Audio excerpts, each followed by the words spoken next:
Some men don't break when they lose love. They break when they realize what they threw away. Lee Sung-ho was untouchable. The kind of man who inherited blood empires and wore them like fine silk. 15 months ago, he'd chosen power over the one person who made him believe he could be something other than his father's shadow. He'd walked away from Sharon Williams without looking back, convinced that men like him didn't get to keep soft things. 15 months of silence. 15 months of building an empire on the bones of what he'd sacrificed. And then he sees her.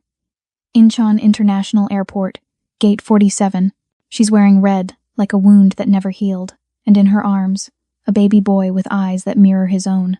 His fiancée stands beside him, diamond glinting, honeymoon plans still warm on her phone.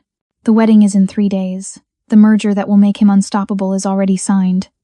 But the child staring back at him just shattered every lie he's built. This is the story of the mafia boss who thought he could outrun his past, and the systems architect who learned to survive without him.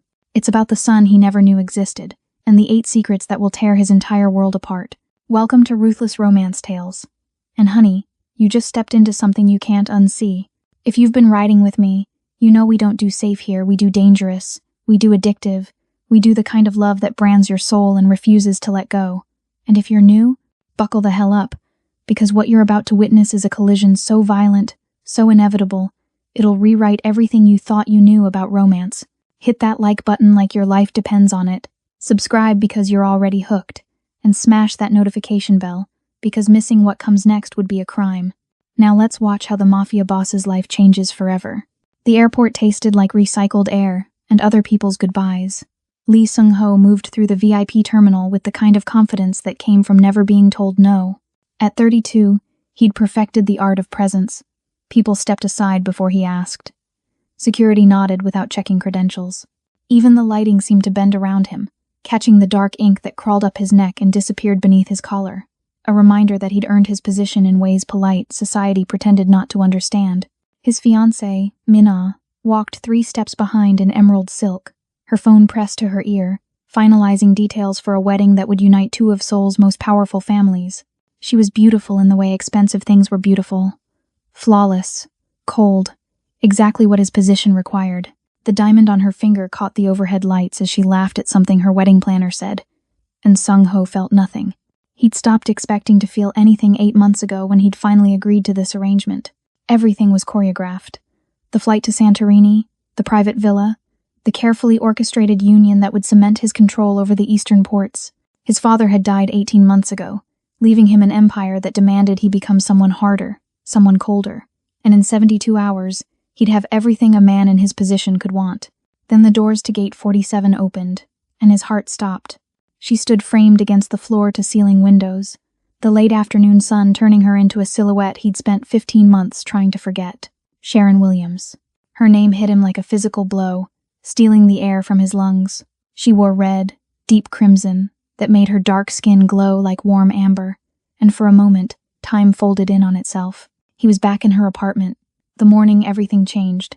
His father's death, the emergency call, the choice he'd had to make.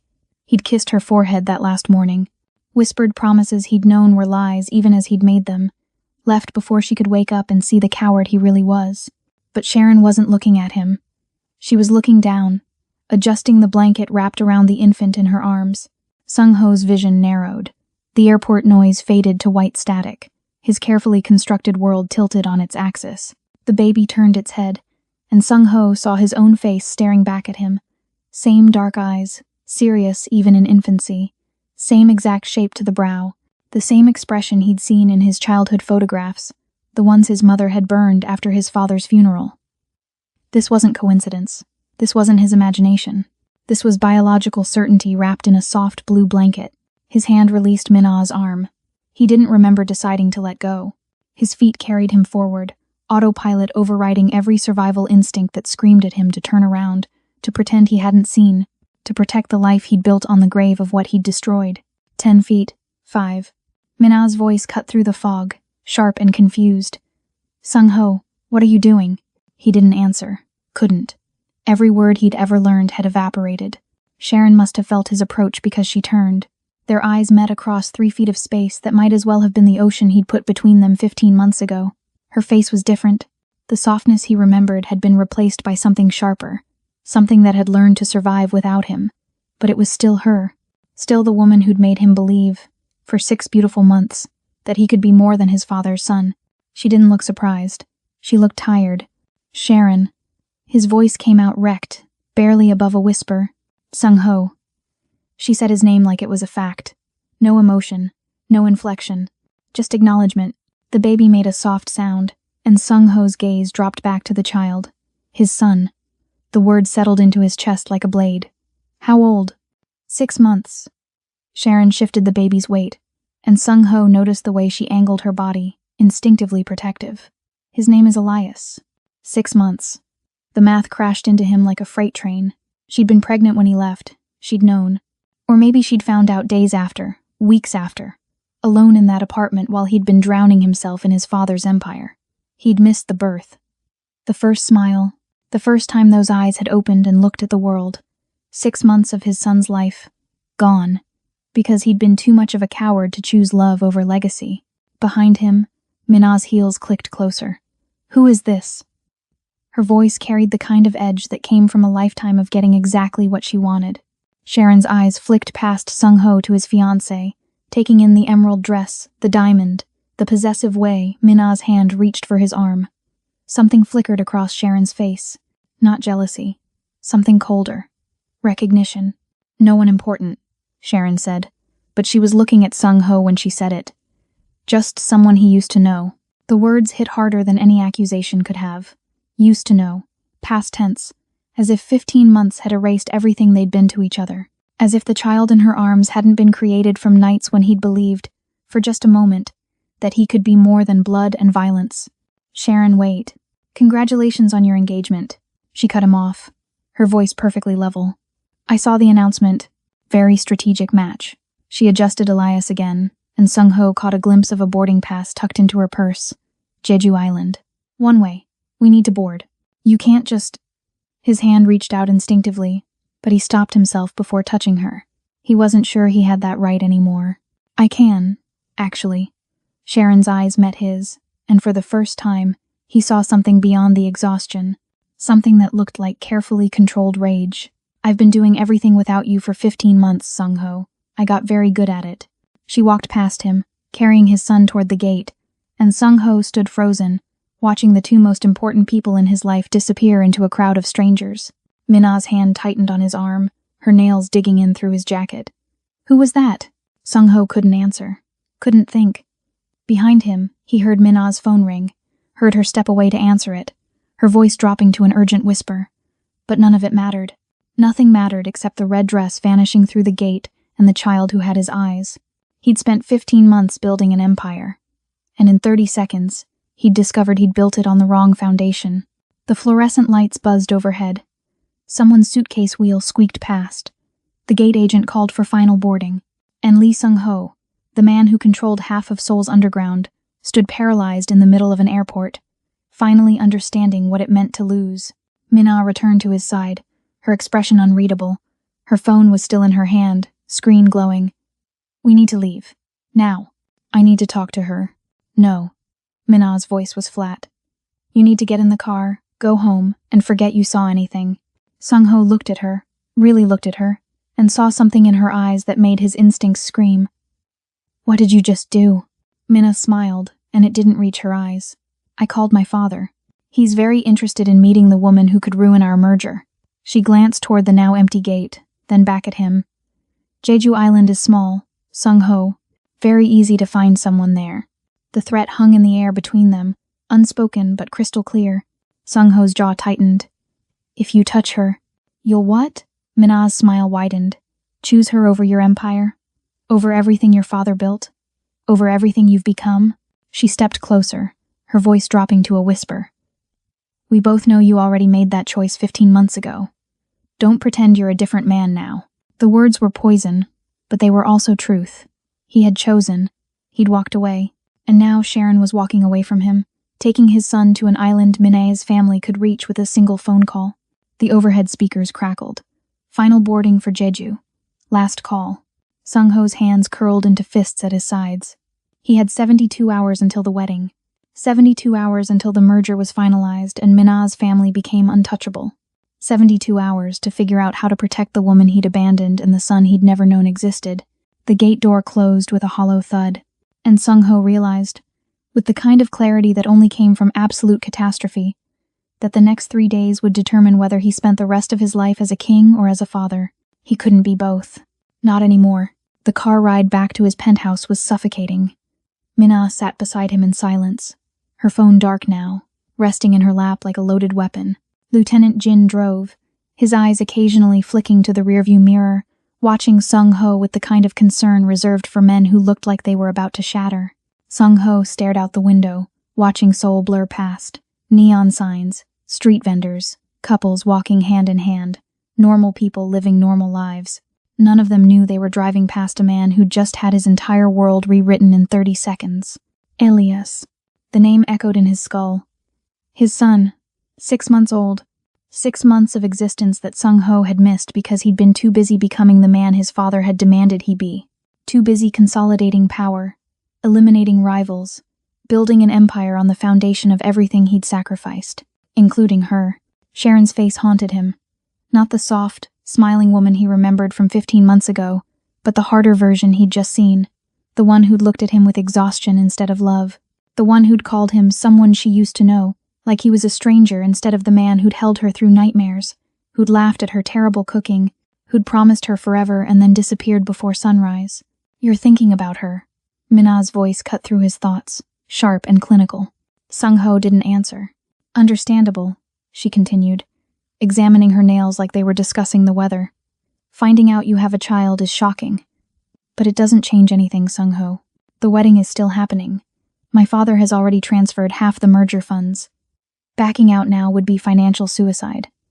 Possibly literal suicide, depending on how insulted he feels. Sung-ho turned to look at her. Really look at her. They'd been engaged for 4 months, a business arrangement brokered by their families. She was intelligent, beautiful, connected to every power player in Seoul. On paper, she was perfect. In reality, she was a stranger wearing an engagement ring. You threatened my son, he said quietly. I stated facts. Minna's expression didn't change. Jeju is a small island. People are easy to find there. I'm simply pointing out that your indiscretion is now vulnerable in a way she wasn't when she was anonymous in Seoul. She has a name. I don't care about her name. Minna finally looked at him, and her eyes were cold calculation. I care about protecting my family's investment. You're that investment, Sung-ho. And right now you're compromised. The car pulled up to his building. 43 floors of glass and steel that touched the sky. His kingdom, his cage. Jin opened the door, but Sung-ho didn't move. I need to think, he said. Minna placed her hand on his arm. Her touch was ice. Think all you want, but remember who holds the power here. My father controls the ports. Your empire depends on those ports. One word from him, and everything you've built collapses. She leaned closer, her breath cold against his ear. Choose wisely, Sung-ho. Some mistakes can be managed. Others need to disappear. She stepped out of the car, her heels clicking against the pavement like a countdown.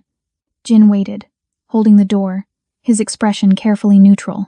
Sung-ho sat in the back seat, his hands clenched so tight his knuckles had gone white. 15 months ago, he'd walked away from Sharon because he'd believed he had no choice. His father had just died. The organization was fracturing. Rivals were circling. He'd needed to become someone harder, someone capable of holding his father's empire together through sheer will and violence. He'd succeeded.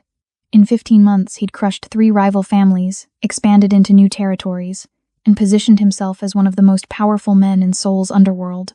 He'd become exactly what his father had wanted him to be. And in doing so, he'd lost everything that mattered. Sung-ho finally stepped out of the car. The night air was cold, but it didn't touch the ice spreading through his chest. Jin fell into step beside him, silent but present. They rode the elevator to the penthouse in silence. The doors opened onto gleaming floors and floor-to-ceiling windows that overlooked the city. His city. Every light down there represented someone who feared him, respected him, or owed him. He'd built this empire on blood and sacrifice, but he'd never intended to sacrifice his own blood. Boss, Jin said quietly, the first words he'd spoken since the airport. What do you need? Sung-ho walked to the window, staring out at Seoul's glittering skyline. Somewhere down there, in some office building or safe house, Minna's father was already making plans. Plans that involved Sharon, plans that involved Elias, plans that involved making problems disappear. "I need you to find someone," Sung-ho said. Quietly. "No one can know, especially not Minna's people." Jin pulled out his phone, ready. "Who?" "Sharon Williams. She's flying to Jeju tonight. I need to know where she's staying, who she's with, and every move she makes." Sung-ho turned to face his lieutenant. "And I need to know before Minna's father finds her first." Jin nodded once, already typing. "Consider it done." Sung-ho's phone buzzed. A text from Minna. "Dinner tomorrow, my parents want to meet you. 7 p.m. Don't be late." Another buzz. This time, an unknown number. Sung-ho opened it, and his blood went cold. It was a photo. Sharon standing in an airport, Elias in her arms. The angle was wrong, too distant. Someone had been watching her, following her, and they wanted Sung-ho to know it. No message, just the photo. Sung-ho's hands shook. Rage and fear mixed into something toxic that burned through his veins. He'd spent 15 months becoming someone untouchable, someone feared, but fear was useless when the people he cared about were the ones being threatened. "Change of plans," he said, his voice deadly calm. "I need a flight to Jeju, tonight, and I need it off the books." Jin looked up from his phone. "Boss, if you disappear right now, Minna's family will know something's wrong. I don't care. They'll move faster. If they think you're protecting her, then I need to get there first."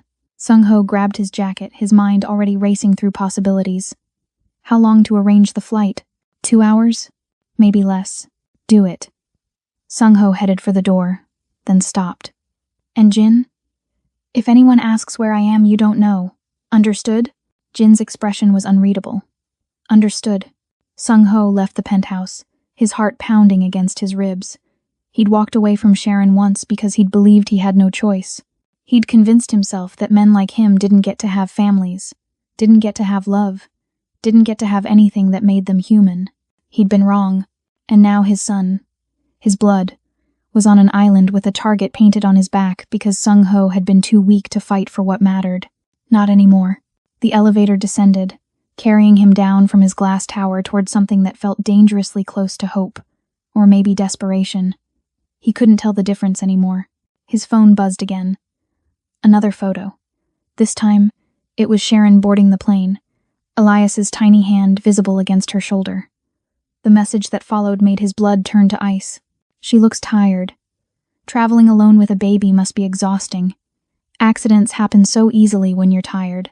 No signature, no name, just the threat, clear and unmistakable." Sung-ho's jaw clenched. He typed back a single message. "Touch her, and I burn everything." The response came immediately. "You already burned everything 15 months ago. Now you're just counting the ashes." The elevator doors opened onto the parking garage. Sung-ho's car waited, sleek and black and fast enough to outrun everything except his past. He got behind the wheel, engine roaring to life. The airport was 30 minutes away. The flight to Jeju was an hour. Every second counted. Because somewhere on that island, Sharon Williams was arriving with his son, completely unaware that the man she'd loved and the man she'd left were both hunting her. One to save her, one to destroy her. And Sung-ho had 72 hours to figure out which version of himself would reach her first. The plane touched down on Jeju at 11:43 p.m. Sharon felt Elias stir against her chest, his small body warm and heavy in the carrier. He'd slept through the entire flight. Thank God. She hadn't. Every sound had made her jump. Every passenger who'd walked past their seats had made her pulse spike. Every announcement had felt like a countdown to something terrible. She was being paranoid. She knew that. Sung-ho didn't know where she was going, didn't know she'd taken this flight, didn't know anything except that she'd walked away from him at gate 47 with his son in her arms and hadn't looked back. Except she had looked back. Once. Just before boarding. And the expression on his face had nearly destroyed her resolve.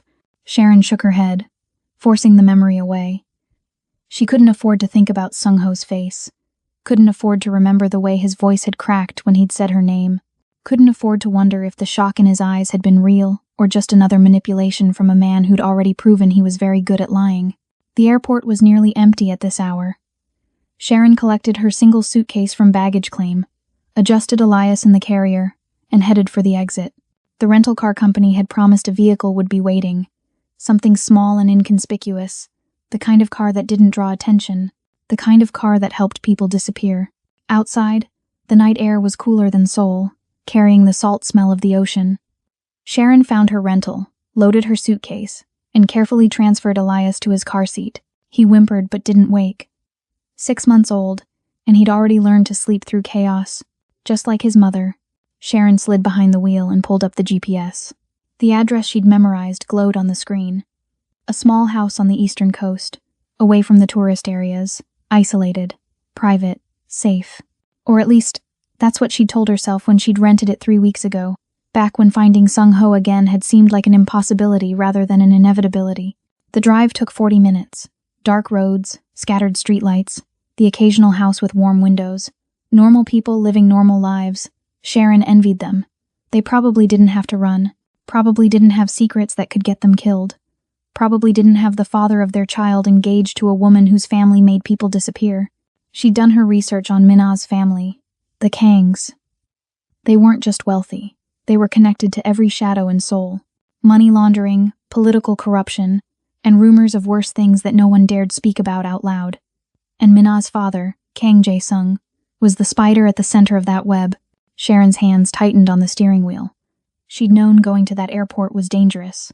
Known that seeing Sung-ho again could trigger consequences she wasn't prepared for. But she'd needed him to know.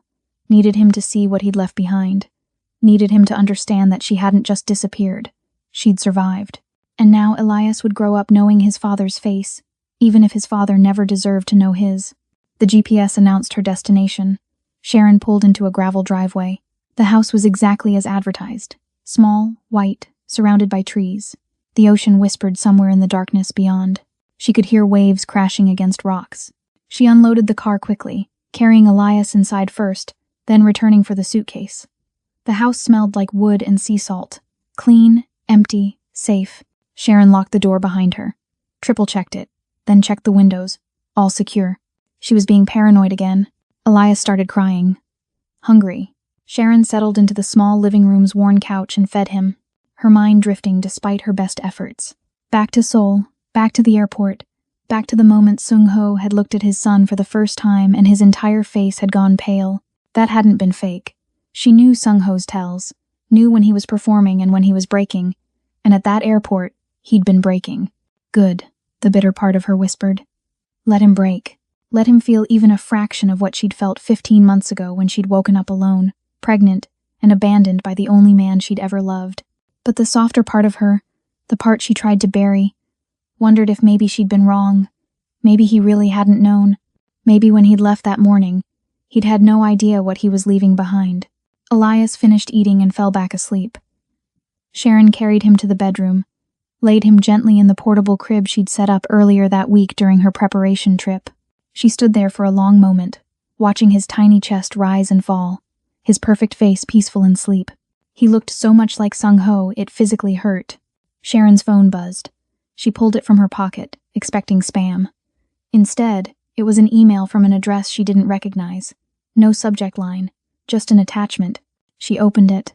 Her blood turned to ice. It was a photo. Taken tonight, in Seoul, at the airport. The angle was from above, distant, like someone had been watching from the second-floor observation area. In the photo, Sung-ho stood frozen at gate 47, his face pale, his hand reaching toward her, retreating back. But that wasn't what made Sharon's heart stop.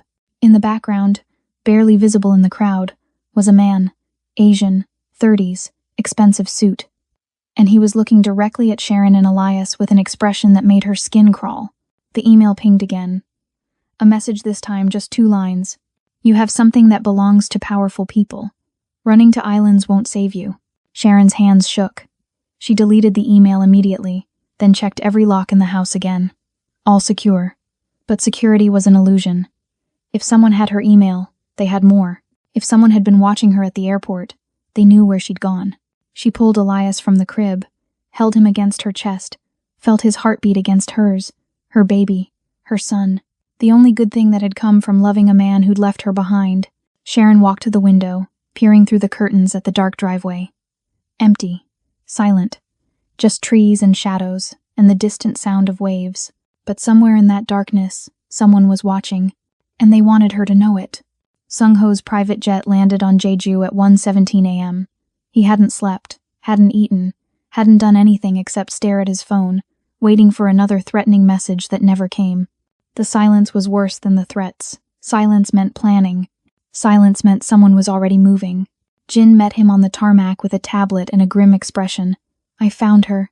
She's renting a house on the eastern coast. Remote location. No neighbors within a kilometer." "Smart," Sung-ho muttered. Sharon had always been smart. It was one of the things he'd loved about her. One of the many things he'd thrown away. "There's a problem." Jin swiped through images on the tablet. "Someone else is looking for her too. I tracked 3 separate searches for her name in the past 2 hours, all coming from IP addresses linked to Kang family servers." Sung-ho's jaw clenched. Minna had wasted no time. "How long do we have?" "Hard to say. They're being thorough. Running background checks, pulling flight records, checking rental agreements. My guess? They'll have her location by morning. 6 hours. Maybe less." Sung-ho grabbed the tablet, memorizing the address. "Get me a car. Something fast." "Already waiting." Jin hesitated. "Boss, if you go to her now, you're confirming she matters. Minna will use that against you. She already knows she matters." Sung-ho headed toward the car, a sleek black sedan that looked too expensive for Jeju's quiet roads. "The question is whether I get there before her father's people do. And if you do get there first," Jin followed, his voice careful. "What then? You haven't seen her in 15 months. She walked away from you at that airport without a second glance. What makes you think she'll even open the door?" Sung-ho stopped, his hand on the car door. "She won't. But I'm not going there to talk." "Then why?" "I'm going there to watch." Sung-ho slid into the driver's seat. "If the Kangs are hunting her, she needs protection. Even if she doesn't want it. Even if she hates me." Jin leaned against the car door, his expression unreadable. "You're risking everything for a woman who left you." "I left her first," Sung-ho said quietly. "And she was carrying my son when I did." He started the engine. "I'm not losing them twice." Jin stepped back, nodding once. "Call if you need backup." Sung-ho pulled onto the dark road, GPS guiding him toward the eastern coast. The island was beautiful in daylight, all volcanic rock and green hills and ocean views. At night, it felt isolated, vulnerable, the kind of place where people came to hide, or where people came to hunt. His phone buzzed. A text from Minna. "Where are you?" He ignored it. Another buzz. "My father wants to know why you're not answering." Sung-ho typed back. "Tell your father I'm handling business." Her response came immediately. "What business? You're not in Seoul." His blood went cold. She was tracking him. Of course she was. He'd been naive to think otherwise. Minna's family didn't make billion-dollar mergers without having insurance policies. And right now, Sung-ho was their investment. He pulled over, killed the engine, and dialed Jin. "They're tracking my phone." "I know. I'm already working on it." Jin's fingers clicked on a keyboard. "Give me 2 minutes to reroute your signal through Seoul Towers." "Make it 1 minute." Silence. Then, "Done. Your phone thinks you're at your penthouse." "But boss, this won't hold if they have someone physically watching your building." "They do." Sung-ho knew how the Kangs operated. "How long before they figure out I'm not there?" "Morning, maybe. Depends on how paranoid they're feeling." "Not long enough." Sung-ho ended the call and started driving again, faster this time. The GPS showed 30 minutes to Sharon's house, 30 minutes to get there before someone else did. The roads were empty, no cars, no lights, just darkness, and the occasional street sign reflecting his headlights. Sung-ho's mind raced through possibilities. Best case scenario, he reached Sharon first, convinced her to leave, got her and Elias somewhere safe before the Kangs located them. Worst case, he arrived to find Kang's people already there. He didn't let himself think about what already there might mean. 20 minutes. The road curved along the coastline now. Ocean to his right, dark and endless. Trees to his left, thick enough to hide anything. His phone buzzed again. Unknown number. Sung-ho's stomach dropped. He opened the message. Another photo. Sharon's rental house. Taken from the tree line. Lights on in the front window. The angle showed the living room clearly. And in that living room, visible through the glass, was Sharon holding Elias. The message below the photo made his blood boil. Pretty house. Shame about the security. Those locks won't stop anyone determined. Sung-ho's foot slammed on the accelerator. The car surged forward, engine roaring. 15 minutes. He could make it in 10 if he pushed. Another message. Does she know you're coming? Or will you be just another intruder in the night? Sung-ho didn't respond. Didn't slow down. His hands gripped the steering wheel so tight his knuckles went white. The GPS showed 5 minutes. The road narrowed, gravel crunching under his tires. He killed his headlights, relying on moonlight and memory. Sharon's house appeared ahead, a small white structure tucked between trees. Lights still on, no other cars visible, but that didn't mean anything. Professionals didn't park in driveways. Sung-ho stopped the car 50 meters away, hidden by trees. He got out quietly, every sense heightened. The ocean crashed nearby. Wind rustled through leaves, and beneath it all, the sound of his own heartbeat, loud and fast and terrified. He moved through the shadows toward the house, staying low. Through the window, he could see Sharon pacing, Elias against her shoulder. She looked exhausted, frightened. Her phone was in her hand, screen glowing. She'd gotten the messages too. Sung-ho circled the house, checking for signs of intrusion. Nothing, but someone had been here. Recent footprints in the soft earth near the back window. Size 11, maybe 12. Professional boots. And they led away from the house, back into the trees, back toward where Sung-ho had parked his car. His blood turned to ice. He spun around, hand reaching for the gun Jin had given him. A figure stepped out of the shadows. Male, Asian. Expensive suit despite the late hour, and he was smiling like he'd been waiting for this exact moment. Lee Sung-ho, the man said quietly. Kang Jae-sung sends his regards. Sung-ho's hand stayed on his weapon, but he didn't draw it. Not yet. The man in front of him was alone, which meant he was either supremely confident or supremely stupid. Men who worked for Kang Jae-sung were rarely stupid. You have a message, Sung-ho said, his voice flat. Deliver it. The man's smile widened. He was younger than Sung-ho had initially thought. Late 20s maybe, handsome in a way that felt calculated. Everything about him screamed money and privilege. Mr. Kang wants you to know he understands. Young love, old flames, unexpected children. It's very romantic. Get to the point. The point is that romance and business don't mix well. The man pulled out his phone, tapped the screen, and held it up. A document glowed in the darkness. Contract terms, financial projections. The merger agreement between Sung-ho's organization and the Kang family.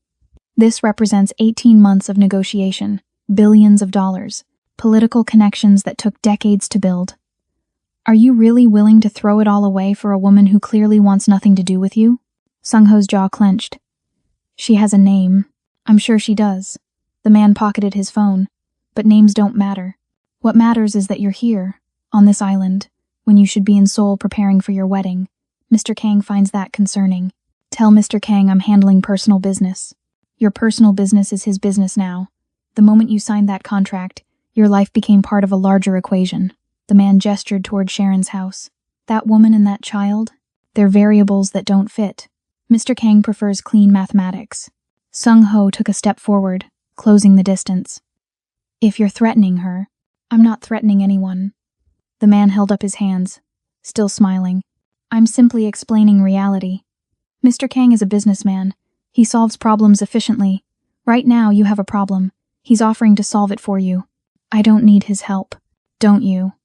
The man's expression shifted, something colder sliding beneath the polished surface. You're engaged to his daughter. The wedding is in 3 days. And yet here you are, standing outside your ex-girlfriend's house in the middle of the night, looking like a man about to make a catastrophic mistake. He paused. Mr. Kang would like to help you avoid that mistake. By doing what exactly? The man shrugged. By making the problem disappear. Quietly, permanently, no mess, no complications. You go back to Seoul, marry Mina, and live the life you've built. Everyone wins. Sung-ho's hand tightened on his weapon. Everyone except Sharon and my son. Collateral damage is unfortunate but sometimes necessary. The man's tone was conversational, like discussing the weather. You know this, Sung-ho. You've made similar decisions in your own business. How many people have you sacrificed to build your empire?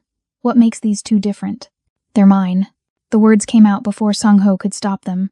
Raw, honest. The kind of honesty he'd spent 15 months burying beneath layers of control and calculation. The man studied him for a long moment. That's what I thought.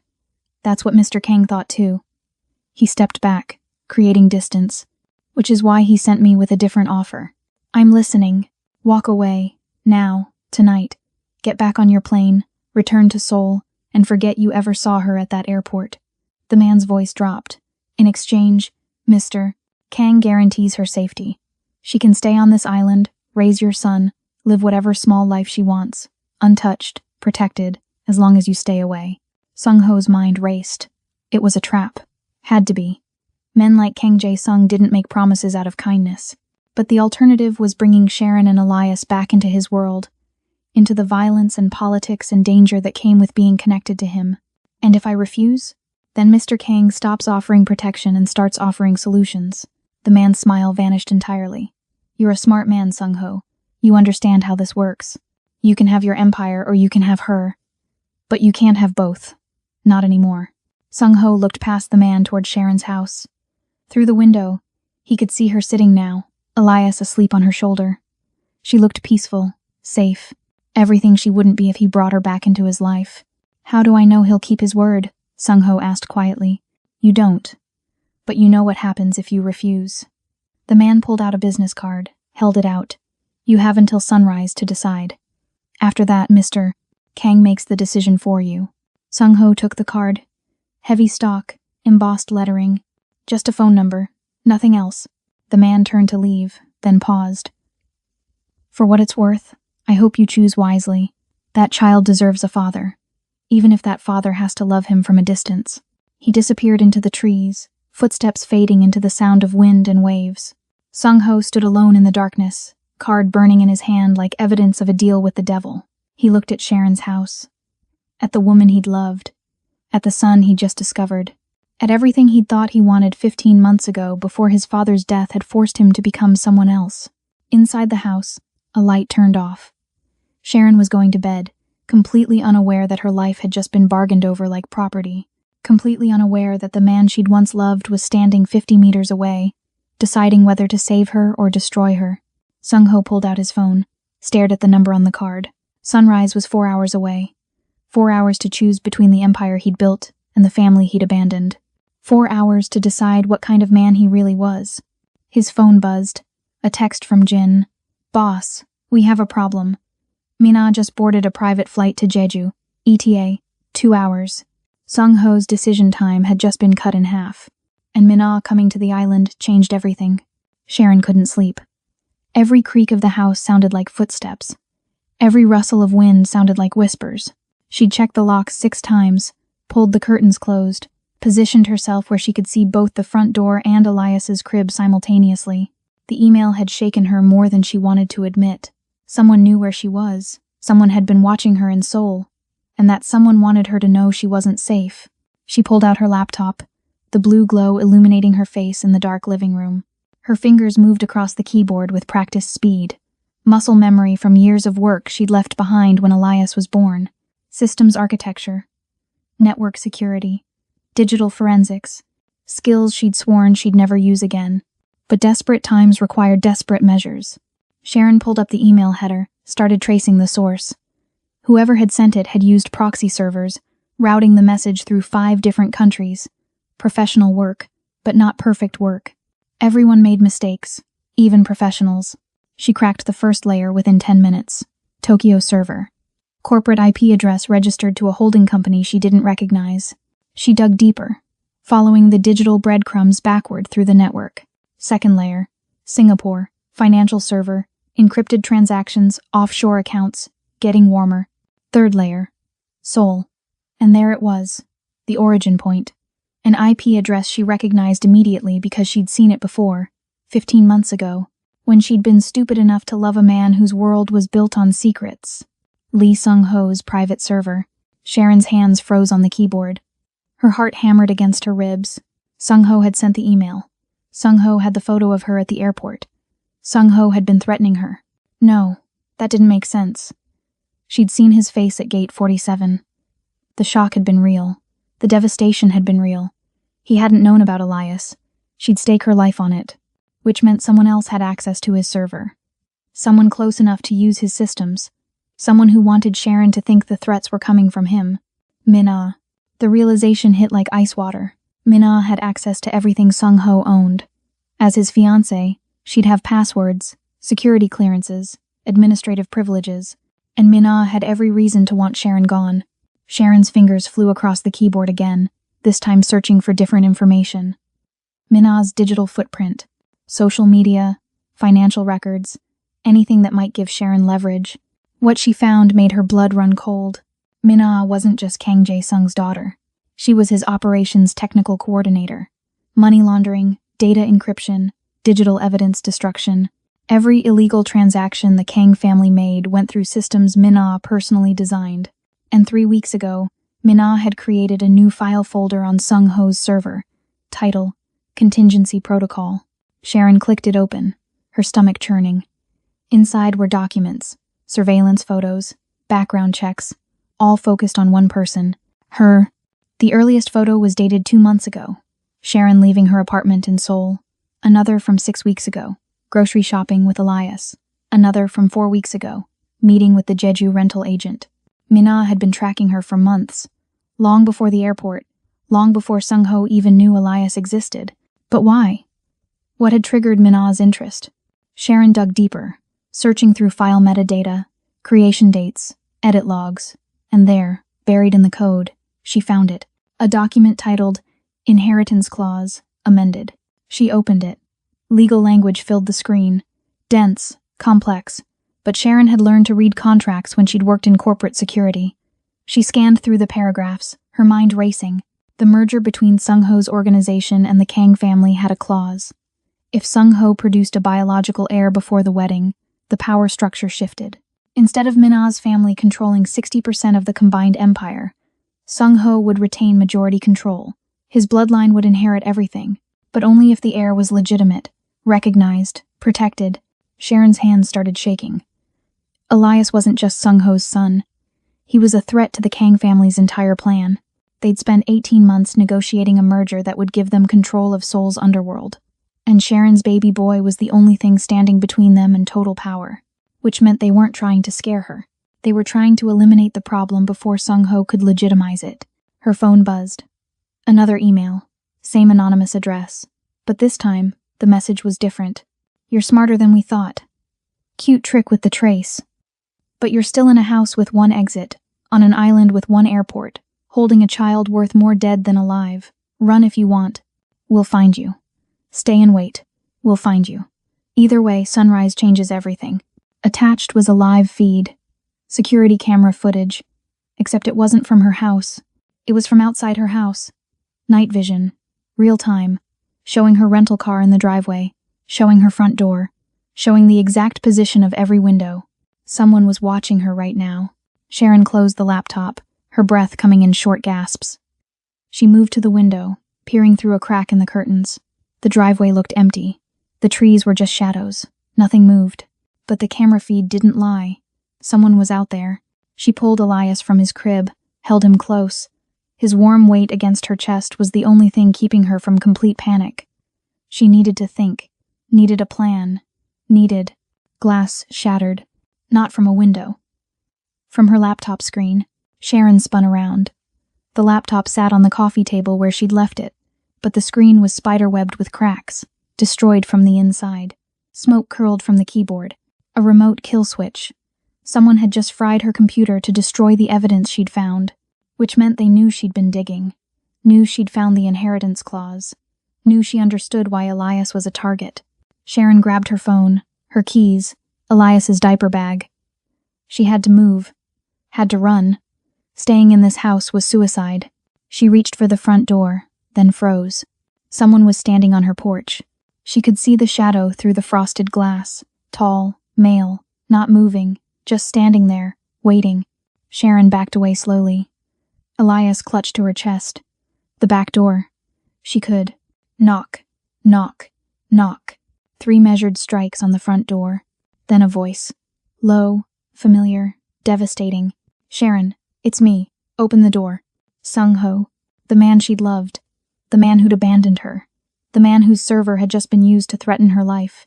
And he was standing on her porch at 3 a.m, asking her to let him in. Sharon's hand hovered over the doorknob, her entire body trembling. Every instinct screamed at her to run, to grab Elias and bolt out the back door, to trust nothing and no one, especially not the man who'd left her pregnant and alone. But another part of her, the part that had spent 15 months wondering if she'd been wrong about everything, whispered different advice. Sharon, please. Sung-ho's voice was raw. I know you have no reason to trust me. I know I don't deserve it. But there are people coming, and we don't have time for me to explain through a door. Your people are already here, Sharon said, her voice steadier than she felt. Someone just killed my laptop remotely. Someone's been watching this house. And the threats came from your server, Sung-ho. Your system. Silence. Then, I know. That's why I'm here. Sharon pressed her back against the wall, Elias stirring against her shoulder. Did you send them? No. Did you know about them? Not until tonight. His voice dropped. Sharon, I swear on everything I am, I didn't know you were being threatened. I didn't know about any of this until I traced your location and found Kang's man in the woods. Kang's man? Her blood went cold. Minna's father sent someone. He's offering me a deal. I walk away from you and Elias permanently, and he promises to protect you. I refuse, and Sung-ho's voice cracked, and he stops offering protection. Sharon's mind raced.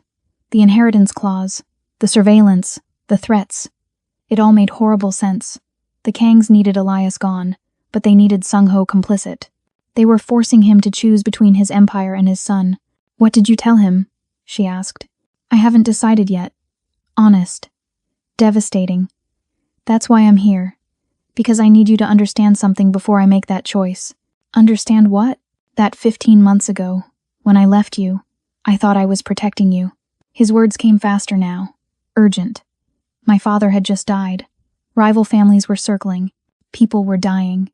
I was drowning in blood and violence, and I couldn't drag you into that. I thought walking away was the right thing. The only thing. You're wrong. Sharon's voice was ice. The right thing would have been telling me the truth, letting me choose. Not deciding for me like I was a child. I know. The words were barely audible. I know that now. But knowing doesn't change what I did. Doesn't change that I wasn't there when you found out you were pregnant. Wasn't there when Elias was born. Wasn't there for any of it. Sharon closed her eyes, fighting tears she refused to shed. Why are you here, Sung-ho? Really? Is it guilt? Is it because Kang gave you an ultimatum? Or is it because you actually want to be a father? Long silence. I don't know, he finally said. I saw him at the airport for 30 seconds, Sharon. 30 seconds of looking at my son. I don't know how to be a father. I don't know if I'm capable of it. My own father was a monster. What if that's all I know how to be? Something in Sharon's chest cracked. Not forgiveness, not even close, but understanding. She'd spent 15 months hating him, building walls, convincing herself she was better off alone. But she'd never considered that maybe he'd been just as terrified as she was. Open the door, Sung-ho said quietly. Let me see him. Just once, then I'll make my decision. I'll either walk away forever, or I'll burn down everything I've built to keep you both safe. But I need to see him first. I need to know what I'm choosing. Sharon's hand moved to the lock before her brain could override it. She slid the deadbolt back, turned the handle, opened the door just wide enough to see his face. Sung-ho looked wrecked. Dark circles under his eyes. Hair disheveled, suit rumpled like he'd been wearing it for days. But his eyes, when they met hers, were devastatingly sober. Thank you, he whispered. Sharon stepped back, letting him in. He moved past her carefully, maintaining distance, respecting boundaries he'd shattered months ago. His gaze locked onto Elias, sleeping peacefully against her shoulder, completely unaware his existence had triggered a war. Sung-ho's face did something complicated. Pain, wonder, regret, all mixed together into an expression Sharon had never seen him wear. He's perfect, Sung-ho breathed. He is. Sharon's grip on Elias tightened. And he deserves better than being a bargaining chip in your family's politics. I know. Sung-ho reached out, then stopped himself. Can I? No. Sharon's voice was firm. You don't get to hold him. Not yet. Not until I know you're staying. Sung-ho's hand dropped. That's fair. Is it? Sharon's anger finally broke through. Because fair would have been you staying 15 months ago. Fair would have been you calling, texting, anything. Fair would have been you fighting for us instead of just disappearing. You're right. Stop agreeing with me. Sharon's voice rose, waking Elias. He whimpered, and she immediately softened, rocking him gently. Defend yourself. Give me something to hate instead of just standing there taking it. Sung-ho met her eyes. Would that make it easier? Yes. Then I'm sorry. Because I don't have any defenses. I was wrong. I'm still wrong. And if I walk away tomorrow, I'll be wrong about that too. He stepped back toward the door.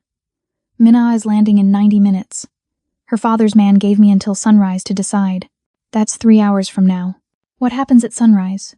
Either I sign papers dissolving our engagement and giving up all claims to the Kang merger, or he stopped. Or what? Sung-ho looked at Elias one more time, his expression raw. Or they eliminate the complication before the wedding. Clean mathematics, they called it. New hair, new inheritance clause. New problem. Sharon's arms tightened around her son. They're going to kill him. Not if I walk away. Kang promised protection if I stay out of your lives permanently. And you believe him? No. Sung-ho's laugh was bitter. But I believe he'll kill Elias if I don't. The weight of it settled between them. Impossible choices, unwinnable games, and a 6-month-old baby caught in the middle. So what do we do? Sharon asked quietly. Sung-ho pulled out his phone, stared at the screen for a long moment, then looked up at her with something dangerous in his eyes. We stopped playing their game. Sharon stared at him. What does that mean? Sung-ho moved to the window, peering through the curtains at the dark driveway. The Kangs think they have leverage because they control information. They know where you are. They know about Elias. They think I'll choose my empire over my family because that's what I did before. He turned back to her. They're counting on me being predictable. And you're not? Not anymore. He pulled out his phone, typed something quickly. Jin is 5 minutes away. He's bringing equipment. We're going to need it. Equipment for what? For disappearing. Sung-ho's expression was grim. The Kangs are tracking my phone, tracking my accounts, tracking every digital footprint I have. But they're not tracking yours. Sharon's mind caught up quickly. Because I don't exist in your world. I never did. Exactly. Sung-ho pocketed his phone.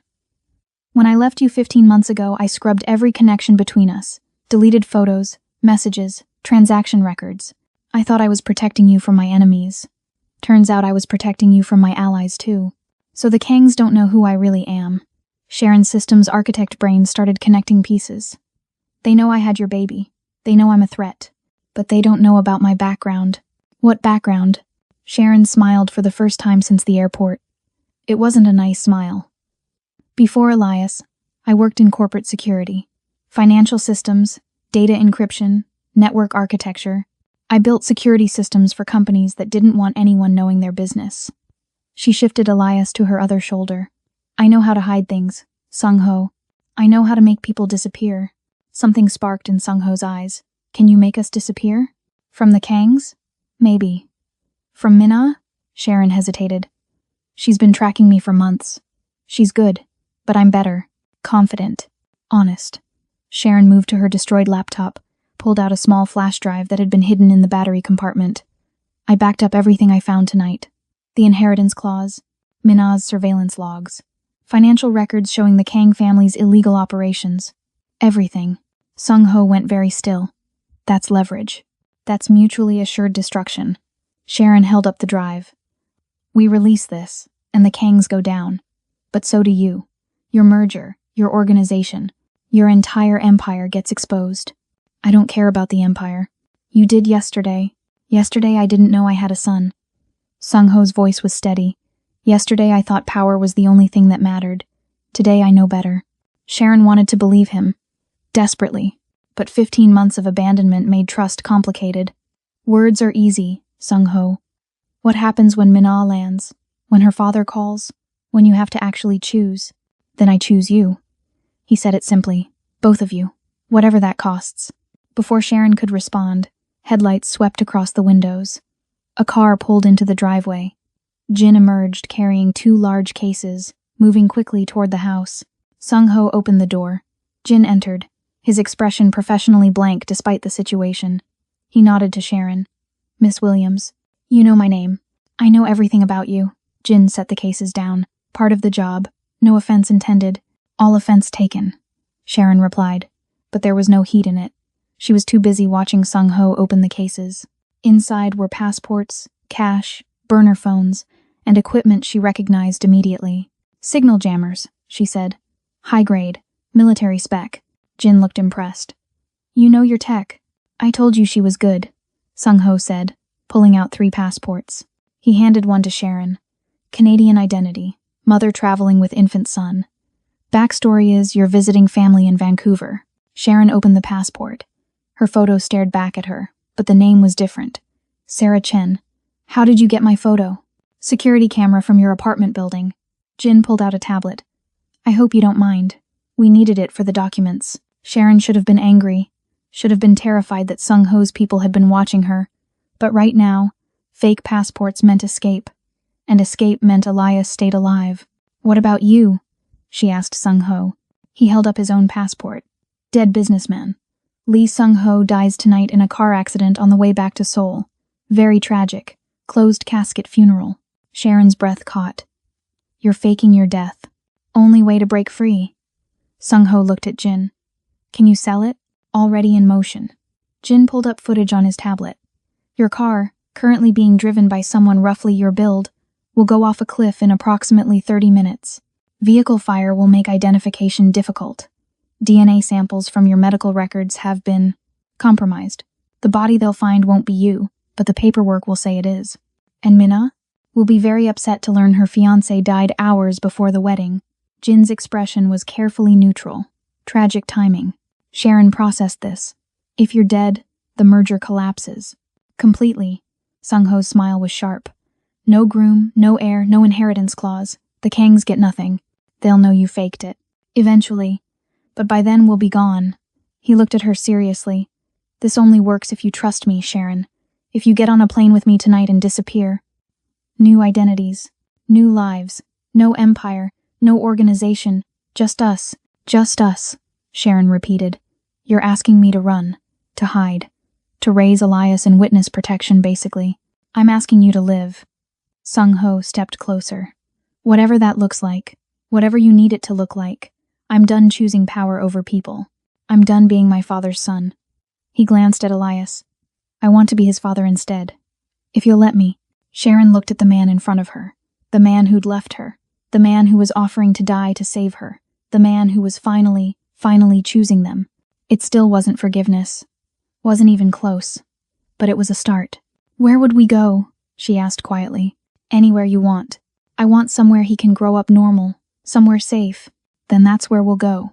Sung-ho held her gaze. I'll follow your lead, Sharon. This is your choice now. Not mine. Jin cleared his throat. We have 40 minutes before Minna lands. If we're doing this, we need to move. Sharon looked at Elias, sleeping peacefully through the conversation that was reshaping his entire future. Then she looked at the flash drive in her hand. The evidence that could destroy the Kangs. The insurance policy that might keep them alive. She made her decision. We're doing this. But first, I need to send an email. Jin handed Sharon a clean laptop. Untraceable. Routed through 17 proxy servers. Whatever you're sending, they won't be able to track it back to this location. Sharon sat down, Elias still against her shoulder, and pulled up a secure email client. Her fingers flew across the keyboard. Sung-ho watched over her shoulder, reading as she typed. To Kang Jae-sung subject, business proposal. Mr. Kang, by the time you read this, Lee Sung-ho will be dead. Tragic accident. I'm sure you'll be devastated. I'm writing to inform you that I have detailed records of every illegal transaction your family has made in the past 3 years. Money laundering, political bribes, weapons trafficking. I also have your daughter's surveillance logs showing she's been tracking me for months, including plans to eliminate my son. This information is currently stored in 3 separate locations with 3 separate attorneys who have instructions to release everything to international authorities if I miss a single weekly check-in call. I'm not interested in destroying you, Mr. Kang. I'm interested in living peacefully with my son. So here's my proposal. You forget I exist. You forget Elias exists.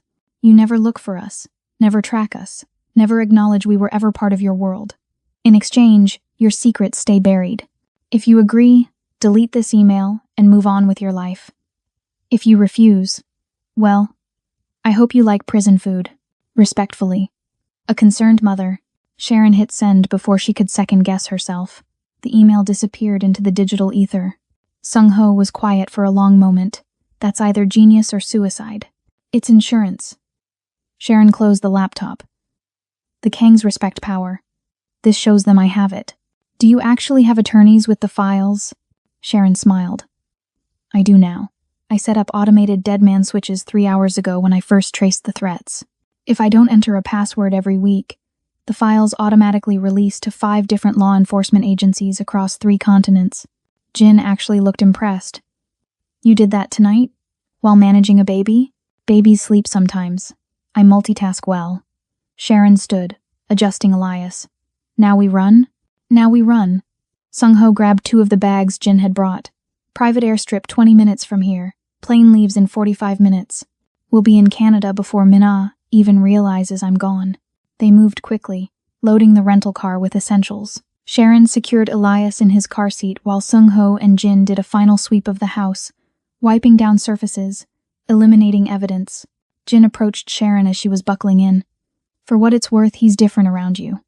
I've worked for him for 4 years. I've never seen him walk away from power before. He walked away from me once, Sharon replied quietly. That was different. He thought he was protecting you. Jin glanced toward the house where Sung-ho was finishing up. This time, he's protecting himself from becoming his father. That's harder. Before Sharon could respond, her phone buzzed. Unknown number. Against her better judgment, she opened the text. Clever email. But you made one mistake. You assumed I'm the only threat. Attached was a photo. Recent. Crystal clear. Jin's face, standing next to Sung-ho in what looked like a private meeting. But in the background, barely visible, was someone Sharon recognized from her research earlier. Kang Jae-sung. The timestamp showed the photo was taken 6 days ago. Sharon's blood turned to ice. She looked up at Jin, who was now walking back toward the car, his expression pleasant and helpful, exactly like it had been all night. Jin, she said carefully. When did you start working for Sung-ho? 4 years ago, he smiled. Why? And before that? Jin's smile didn't waver. Does it matter? Sung-ho emerged from the house, locked the door, and jogged toward the car. He slid into the driver's seat, unaware of the tension. Ready?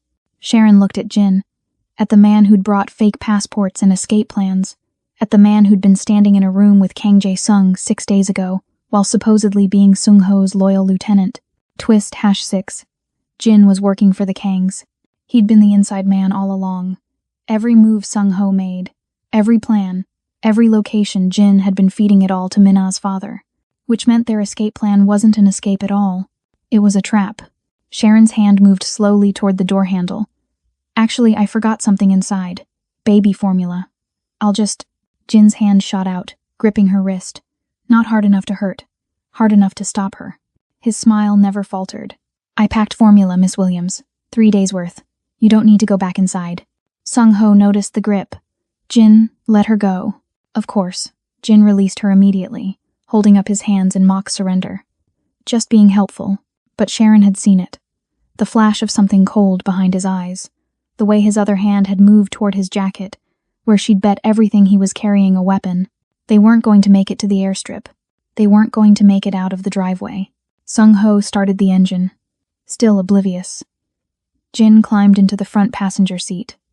Sharon sat in the back, Elias sleeping beside her, her mind racing through possibilities. She could tell Sung-ho, could expose Jin right here, right now. But Jin was armed. They were sitting in a car. Elias was within arm's reach. One wrong move and her son died. So Sharon said nothing, just texted with one hand while keeping her phone low, out of Jin's sightline. She pulled up the email account she'd just used, sent another message, this one to a different recipient. Someone she'd hoped she'd never have to contact again. Emergency extraction needed. Jeju Island. Current location compromised. Target, 1 adult female, 1 infant male. Threat level, extreme. Authorization code, Blackbird protocol. She hit send, then deleted the message from her phone. No evidence, no trail. The recipient would get it, would understand, would move. If they arrived in time. Sung-ho pulled out of the driveway, heading toward the airstrip, toward whatever Jin had planned. Sharon's hand rested on Elias's car seat, ready to grab him and run at the first opportunity. Jin turned in his seat, looking back at her with that same pleasant smile. Nervous, Miss Williams? Terrified, Sharon admitted honestly, but probably not for the reasons you think. His smile widened, and Sharon realized with horrifying clarity that he knew she'd figured it out, and he didn't care. Because whatever was waiting at that airstrip, Jin was confident they wouldn't survive it. The car drove through the dark Jeju roads, carrying 3 adults, 1 baby, and enough secrets to kill them all. Sharon's phone buzzed silently in her pocket. 1-word reply. Incoming. The airstrip appeared ahead, a single runway carved into dark fields. No lights, no tower, just empty space, and a small plane waiting at the far end. Too convenient, Sharon thought. Too perfect. Sung-ho parked near the runway. Jin, do a perimeter check before we board. Already done remotely. Jin pulled out his tablet. All clear. Do it again. In person. Sung-ho's voice carried an edge Sharon hadn't heard before. I don't take chances with my family. Jin hesitated. Just a fraction of a second, but Sharon saw it. So did Sung-ho. Is there a problem? Sung-ho asked quietly. No problem. Jin opened his door. I'll check the plane. He walked toward the aircraft, his silhouette disappearing into shadow. Sung-ho immediately turned to Sharon. Tell me what's wrong. Sharon's heart hammered. How did you? You've been tense since we got in the car. You're watching Jin like he's a threat. Sung-ho's eyes were sharp. What did I miss? Sharon pulled out her phone, showed him the photo. This was taken 6 days ago. Jin and Kang Jae-sung, together. Sung-ho's face went pale, then red, then absolutely cold. He's been feeding them information. Everything. Our location, our plans, this escape. Sharon gripped Elias tighter. We're not escaping, Sung-ho. We're walking into an ambush. Sung-ho's hand moved to his waistband, checking for the weapon Sharon knew he carried. How long have you known? 5 minutes. I couldn't tell you with him in the car. Smart. Sung-ho looked toward the plane where Jin had disappeared. We need to move. Now. Back to the car. Drive in the opposite. Headlights flooded the airstrip. 3 vehicles, coming from different directions, boxing them in. Black SUVs with tinted windows. Professional. Coordinated. The trap had sprung. Sung-ho's hand found Sharon's. Stay behind me. The SUVs stopped. Doors opened. Men emerged. 6 of them. All armed. All wearing the kind of suits that said money and violence in equal measure. And from the center vehicle, stepping out with calculated grace, was Min-ah. She wore white. Always white. Like she was pure instead of poison. Her heels clicked against the runway as she approached, and her smile was the coldest thing Sharon had ever seen. Sung-ho. Min-ah's voice was silk over steel. Running away on our wedding day? How rude. There's not going to be a wedding. Sung-ho positioned himself between Min-ah and Sharon. I'm done, Min-ah. Done with your family. Done with the merger. Done with all of it. You don't get to be done. Min-ah gestured, and her men raised their weapons, not pointing yet. Just ready. You signed contracts, made commitments. You belong to my family now. I belong to myself. No, Min-ah's smile widened. You belong to whoever holds the most leverage, and right now that's me. Her eyes shifted to Sharon. Hello, Sharon. I'd say it's nice to meet you, but we both know I've been watching you for months. I know. Sharon's voice was steady despite her fear. I found your surveillance logs. Very thorough. I'm thorough about threats. Min-ah's expression hardened. And you, with that child, are the biggest threat to my family's plans. Then you received my email. I did. Very clever. Very bold. Min-ah stepped closer. But you made one critical error. You assumed my father cares about prison. Men like him don't go to prison, Sharon. They make prosecutors disappear. They buy judges. They rewrite history. She paused. Your insurance policy is worthless. Sharon's stomach dropped. She'd been wrong. She'd gambled everything on the Kangs valuing their freedom over revenge. She'd lost. Jin emerged from the plane, walking calmly back toward the group. He didn't look at Sung-ho, didn't apologize. Just took his position beside Min-ah like he'd always belonged there. 4 years, Sung-ho said quietly. 4 years you stood beside me. I trusted you, and I was paid very well for that trust. Jin's expression was neutral. Nothing personal, boss. Just business. Everything's personal. Sung-ho's hand tightened on his weapon, especially betrayal. Then you understand why this has to end here. Min-ah nodded to her men. Kill them. Make it look like a robbery gone wrong. Tourist and her baby, tragic victims. The body in that car crash will be Lee Sung-ho. No loose ends. The men raised their weapons. Sharon pulled Elias closer, her body curving around him protectively. This was it. She'd run out of moves, run out of plans, run out of time. Sung-ho stepped forward, blocking the line of fire. You want them? Go through me first. Gladly, Min-ah said. Then the night exploded with light. Helicopters, 3 of them, appeared from nowhere. Spotlights flooded the airstrip, bright enough to blind. The sound was deafening, rotors churning air into chaos. Men rappelled down, fast and professional. Not Korean. American. Military gear, unmarked uniforms, moving with the kind of precision that spoke of serious training. Twist hash height. Sharon's emergency contact wasn't just backup. It was a full tactical extraction team. They hit the ground and immediately secured the perimeter. Weapons trained on Min-ah's men. Outgunned, outmaneuvered. Over in 30 seconds. A woman emerged from the lead helicopter. 40-something, sharp-eyed, carrying authority like a weapon. She walked straight to Sharon. Miss Williams, or should I say, Agent Williams. Sharon's face was carefully blank. Former agent. Sung-ho's head whipped around. Agent? CIA. The woman confirmed. Sharon Williams worked Financial Crimes Division for 6 years before she resigned 18 months ago. Right around the time she met you, Mr. Lee. The woman's smile was thin. We've been watching this situation develop with great interest. Min-ah's confidence finally cracked. You can't. We can. We are. The woman pulled out a tablet, showed it to Min-ah. Thanks to Miss Williams's files, we have everything we need to dismantle your father's entire operation. International trafficking, money laundering, political corruption across 4 countries. Congratulations, Miss Kang. You're all going to prison.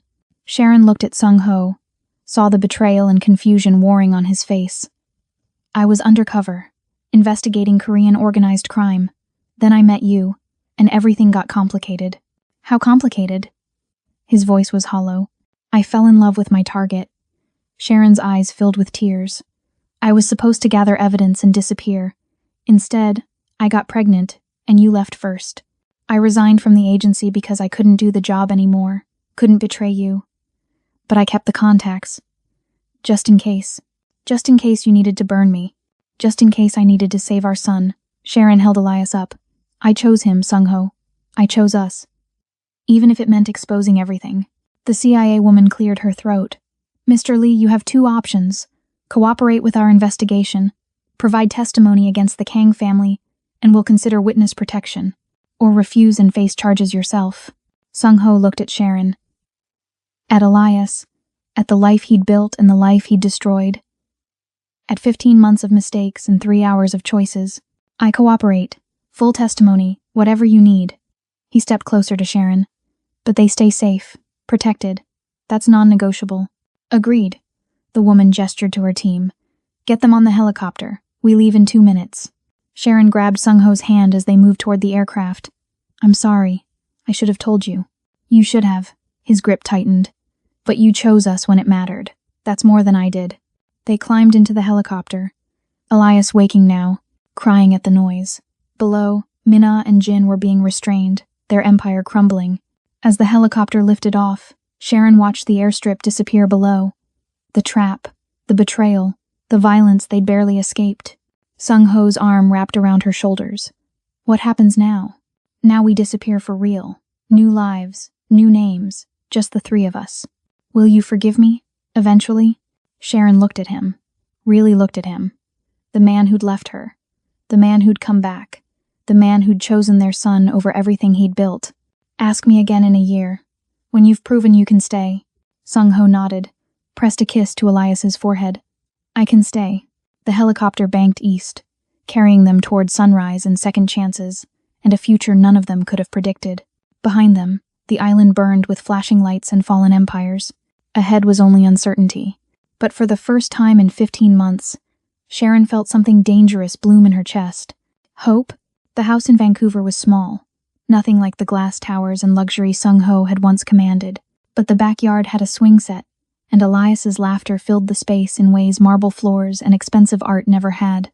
Sharon watched from the kitchen window as Sung-ho pushed their son on the swing. Elias was 18 months old now, talking in broken sentences, calling Sung-ho Dada with absolute certainty. It hadn't been easy. The first months in witness protection had been tense. Therapy sessions, difficult conversations, nights when Sharon couldn't sleep, couldn't trust, couldn't forget that he'd left once before. But Sung-ho had stayed. Through Elias's first steps, through teething and tantrums and 3 a.m. fevers, through Sharon's nightmares about Min-ah and what could have happened, through his own guilt and grief for the life he'd burned down, he'd stayed. The Kang family had fallen spectacularly. Kang Jae-sung was serving 40 years. Min-ah had taken a plea deal, 25 years minimum. Jin had disappeared into witness protection of his own, trading testimony for freedom. And Lee Sung-ho had died in that car crash, officially and completely. The man pushing the swing was David Chen now. Software consultant, boring, normal, alive. Sung-ho looked up, caught Sharon watching, and smiled. Not the dangerous smile of a mafia boss, just the tired, grateful smile of a father who'd been given a second chance. He walked toward the house, Elias bouncing in his arms. Someone needs a nap. Someone needs 2 naps, Sharon replied, taking their son. You look exhausted. Worth it. Sung-ho kissed Elias's forehead, then looked at Sharon. Can I ask you something? Always. A year ago, I asked if you'd forgive me. You said to ask again when I'd proven I could stay. He took her hand. So I'm asking, have I proven it? Sharon looked at this man who'd given up everything. His name, his empire, his entire identity. All to be a father. All to earn back what he'd thrown away. She thought about forgiveness. How it wasn't one moment but 1,000 small moments. Diaper changes and bedtime stories and showing up every single day, even when it was hard. You're getting there, she said softly. Then smiled. Ask me again next year. Sung-ho laughed, pulled her close, and kissed her. Not desperate, not passionate, just steady, sure, real. Elias squirmed between them, giggling. Dada, Mama, their family. Imperfect, complicated, hard-won, but theirs. He burned an empire to build a home. She risked everything to save their son. And together, they proved that some loves don't just survive, they transform. This was the story of the mafia boss who learned that power means nothing without someone to share it with. And the woman who showed him that true strength isn't holding on, it's knowing when to let go. If this story grabbed your heart and refused to let go, show some love. Hit that like button. Subscribe to Ruthless Romance Tales for more stories that'll wreck you in the best way. And drop a comment telling me what you thought. Did you see those twists coming? Did Sung-ho earn his redemption? Let me know. And if you're craving more dark romance with characters who fight for love instead of just falling into it, stick around. Because we're just getting started. Until next time, remember, the most dangerous love stories aren't the ones that burn fast. They're the ones that refuse to die.